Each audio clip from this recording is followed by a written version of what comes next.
Here I am trying to beat my way up to the sugar house construction area. I'll tell you, it gives you a whole new respect for the ancestors, you know, out here doing this. They always have those, you know, old paintings and such of, natives out there in their loincloths, what looks like a summer day, you know, collecting sap and boiling. That's obviously not the way it went, considering, the end of February and through March is the time you generally do it, and the only place you can do it is in the Northeast. Really successfully. This is what the weather looks like at that time. I'll admit though, the 12 degrees it is right now is feels like t-shirt weather compared to the minus 18 it was earlier, or the minus 14 with the stiff wind it was last night when I was out and about. I literally walking from my vehicle to the door, 50 feet away was enough to take your breath away, literally. But anyways, I'm going to pound my way up there and hopefully get everything uncovered and resume the project. I think my thoughts of getting more lumber for the rafters anytime soon, that might not happen, or maybe I'll have to make some other kind of arrangement, I don't know.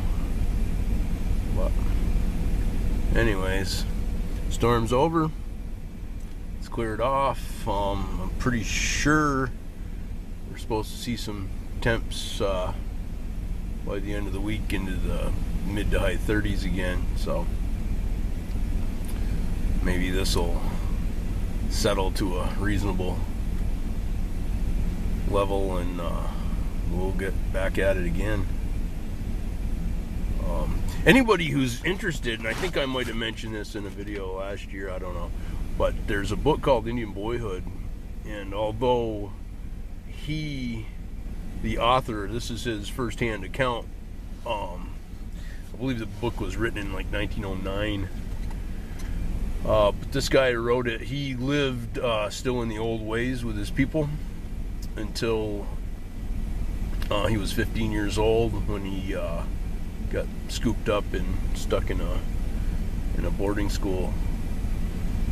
But in the book, he writes his first-hand depiction of what went on in their life, and it's very good.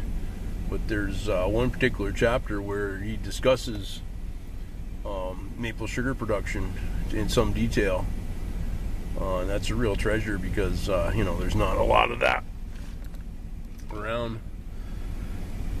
I can't think of the author's name, but I'll throw it out there at some point. It's a good book if you like to read. But yeah, they weren't out here with snowplows and another thing, thinking about the snow, and and this isn't even really deep compared to how it can be. This is just deep enough to be interesting, really. But that book about the Inuits, I think I'd mentioned. I don't know if I mentioned it here in a video or I just mentioned it other places, but I was reading this book about the Inuits from a guy that lived with them back in the early 1900s for like 25 years and ran a trading post, I don't know, up around Greenland or someplace.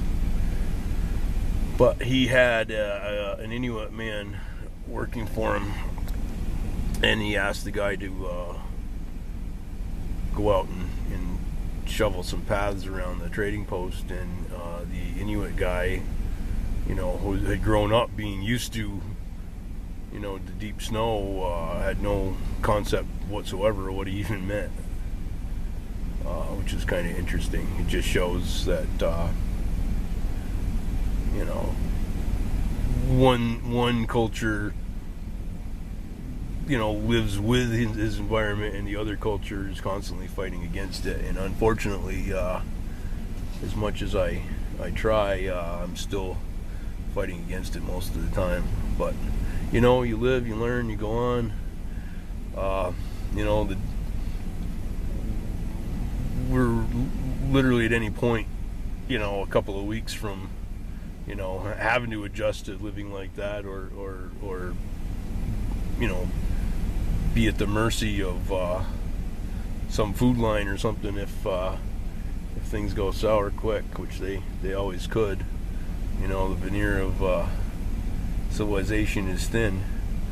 Not thin enough sometimes, I think. But anyways, figure I'd do a quick video. What's going on today? And so everybody have a good day.